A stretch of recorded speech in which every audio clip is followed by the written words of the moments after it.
So it looked like Caitlin Clark has showed her true feelings toward beat writer Scott Agnes. I love Petty CC. Hey, Caitlin can't hide it, bro.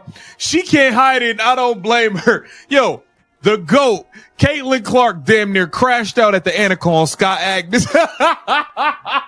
Okay, this is absolutely wild. Caitlin Clark just had what might be the most painfully awkward interaction ever caught on camera, and trust me, the internet is absolutely melting down over it. A reporter walked up to her at a Pro-Am event, probably expecting some light, friendly back and forth. Instead, he got hit with pure, concentrated ice. The look on her face, straight-up disgust. No eye contact, no warmth. Just a sudden, brutal shift in energy that made everyone watching tense up instantly. And here's the crazy part. When you put this moment side by side with her other interviews from the exact same day, the difference is jaw-dropping. In those clips, she's glowing, smiling, fully engaged. But with him, it was like someone flipped a switch. The contrast is so intense, fans can't stop replaying it, and everyone is asking the same question. What on earth happened between them? Not rocking with Scott Agnes. This is crazy. This dude showed up out of nowhere. And you know when you know somebody, you like, they pop up at the house party uninvited, like, who told you to pull up? Scott Agnes showed up at the Annika like, hey, it's me, y'all.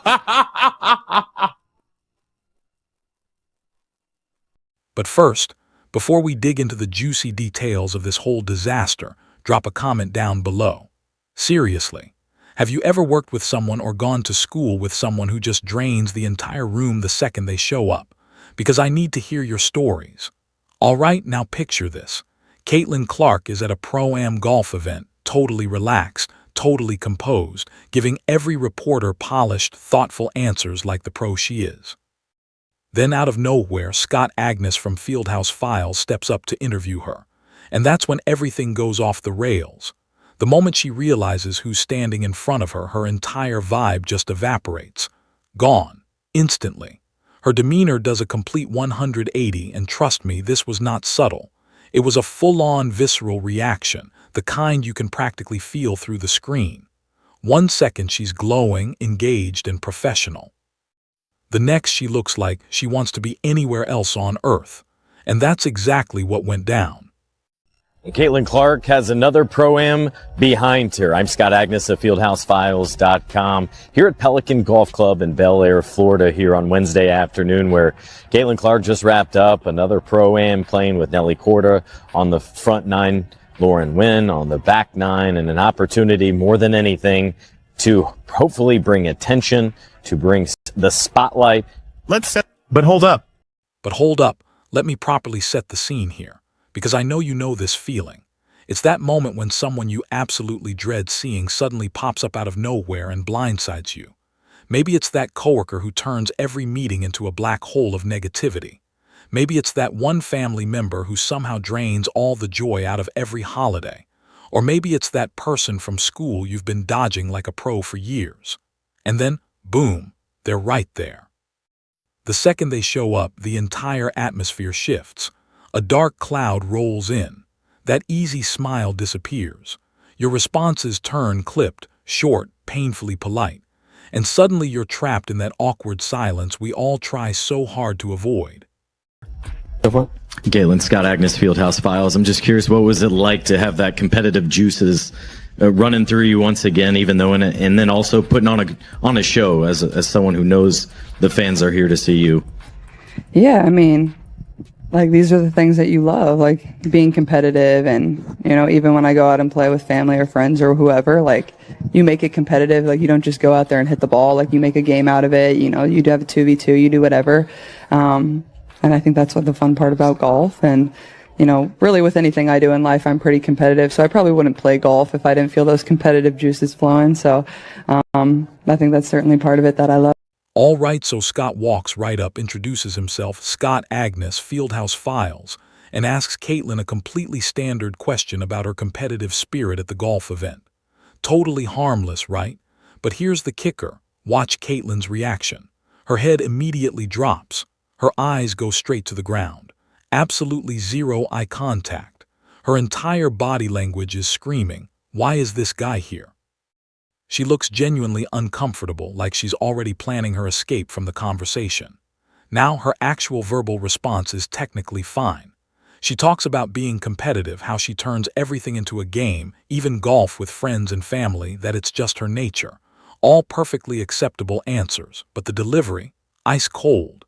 You can tell she's just trying to get through it without being openly disrespectful. No enthusiasm, no real engagement. Just going through the motions until she can finally walk away. And the second he finishes talking, you can practically see the wave of relief wash over her. Thank goodness that's over. It's like she just survived an incredibly awkward elevator ride with an ex. The tension was palpable, and everyone watching felt every single uncomfortable second. But here, where it gets really interesting. Immediately after that awkward encounter, another reporter steps up. This one is from Visit St. Pete Clearwater, asking if she and her teammates had any fun in the area.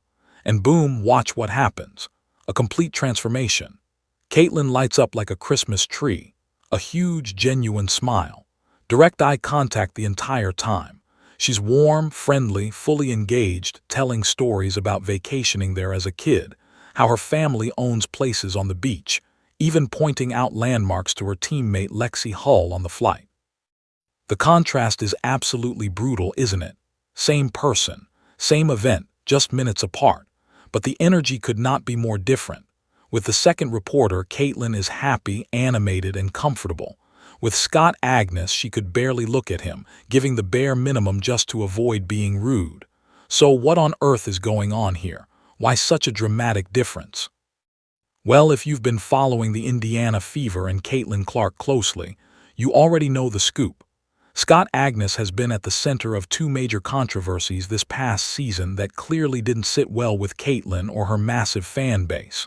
First, the whole dark side incident. Scott publicly called Fever fans, specifically Caitlin supporters, the dark side, implying they brought negativity with them. Whether you agree or not, here's the issue. Caitlin has an enormous, passionate fan base that has literally driven viewership growth for the WNBA. Calling them a dark side isn't going to win him any favors with the player they support. Caitlin is fiercely protective of her fans. She knows they've faced endless criticism throughout her career, some fair, much of it not. So when a reporter covering her team labels her fan base as toxic, she's not going to forget it. And she's definitely not going to shower him with warm energy in interviews. But then comes the second controversy, arguably even bigger. Scott Agnes reported on an ankle injury the Fever organization was deliberately trying to keep quiet. This wasn't public information. The team was holding it back, and Scott still broke the story and put it behind a paywall, revealing something the organization explicitly wanted under wraps. From a journalistic perspective, reporting injuries is normal. Teams hide info all the time and media digs it up. That's sports. But from Caitlin's and the team's perspective, it created major problems. It sparked division within the fan base. It raised questions about why the injury was hidden. It fueled conspiracy theories and made the whole situation messier than it needed to be. So now Caitlin has to look at Scott and think about all the chaos his reporting helped create, the drama, the division, the mistrust. And then he shows up at a Pro-Am event, introduces himself like she's supposed to be happy to see him, and expects a warm reception. Yeah, no, not happening. Her body language does not lie. Caitlin knows exactly who he is and exactly what he has done. Without saying a single disrespectful word, she makes it crystal clear she's not giving him the same energy she gives other reporters. No enthusiasm, no extra friendliness, just the bare minimum professional courtesy required. Think about it. If a reporter she actually liked had walked up someone she trusts, someone who's been fair, the reaction would have been totally different. She would have smiled, maybe joked around, and genuinely engaged. But with Scott, nothing. Just trying to get through it as quickly and painlessly as possible. And that tells you everything you need to know about how she feels about him and his reporting. She's not going to cause a scene. She won't refuse questions. She won't be openly hostile. But she's also not going to pretend everything is fine when it clearly is. The side-by-side comparison of these two interviews makes it undeniable. If she had been cold with everyone, you could say she was tired. But she was. She was perfectly warm and animated with the other reporter, giving detailed answers filled with emotion, memories, and genuine engagement. The difference speaks for itself. Messy off tee. I need some lessons, but I honestly haven't played a ton. But it was fun. I think anytime you get to be out here and see these women do what they do really well, it's like really inspiring and it's really fun. Obviously, this isn't the environment that I'm usually in, so it's kind of a challenge and something fun that I love that I get to do. So, just really thankful that Annika and Gamebridge have me out here, and yeah. Just a lot of fun. The weather turned out to be pretty nice. So everybody's like, sorry that it's kind of cold. I'm like, no, like it was snowing in Indianapolis this past week. So this is great weather for me. But So what's clear is that Caitlin is fully capable of being warm and friendly during interviews at that event. She simply chose not to extend that same energy to Scott Agnes, and that choice speaks volumes about how she feels regarding his coverage of her team and her fan base. From Scott's perspective, this has to sting. He's a credentialed reporter. He covers the Fever regularly. He's doing his job, asking legitimate questions for his outlet. Yet the star player of the team he reports on can barely stand to look at him. That's not exactly a healthy or productive working relationship. But honestly, it's a consequence of his reporting choices. Actions have consequences, right? And apparently one of those consequences is Caitlin Clark giving you the coldest interview of your entire career. Predictably, the internet had an absolute field day with it. People immediately started comparing the two interviews, breaking down every detail of her body language. The lack of eye contact with Scott versus the sustained gaze with the other reporter. The forced smile versus the genuine one. The short, clipped responses versus the long, personal, animated answers. Social media detectives analyzed everything, and the consensus was crystal clear. Caitlin does not like this guy. Some people defended Scott, arguing he's just doing his job and shouldn't be punished for breaking news or sharing opinions about the fan base. Others sided completely with Caitlin, saying his dark side comments and injury reporting crossed serious lines and reflected poor judgment. The debate got heated, as debates involving Caitlin Clark always do. But regardless of what side you're on, one thing is undeniable. You can watch the video yourself, compare it to her other interviews, and draw your own conclusions.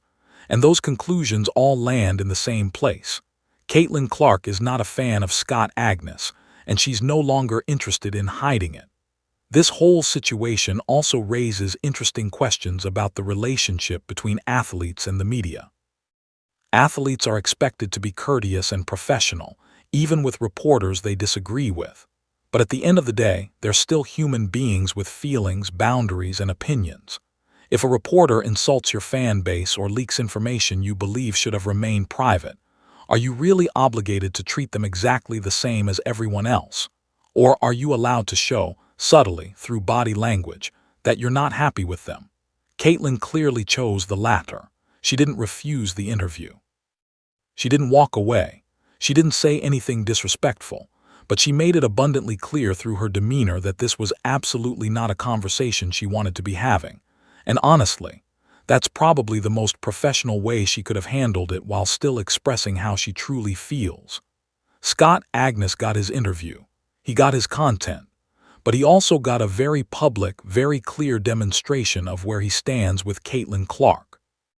And that demonstration is now plastered all over the internet for everyone to see, analyze, debate, and meme to death. Whether it changes anything about how he covers the team moving forward remains to be seen. But one thing is certain, he's not getting a shout-out on the New Heights podcast anytime soon. So that's the wild story behind Caitlin Clark's painfully awkward pro-am interaction. Seriously, body language does not lie, and this one was screaming discomfort from start to finish. If you found this breakdown even a little entertaining, make sure to smash that like button, hit subscribe for more, and definitely drop your thoughts in the comments. I want to know who you think handled this situation better.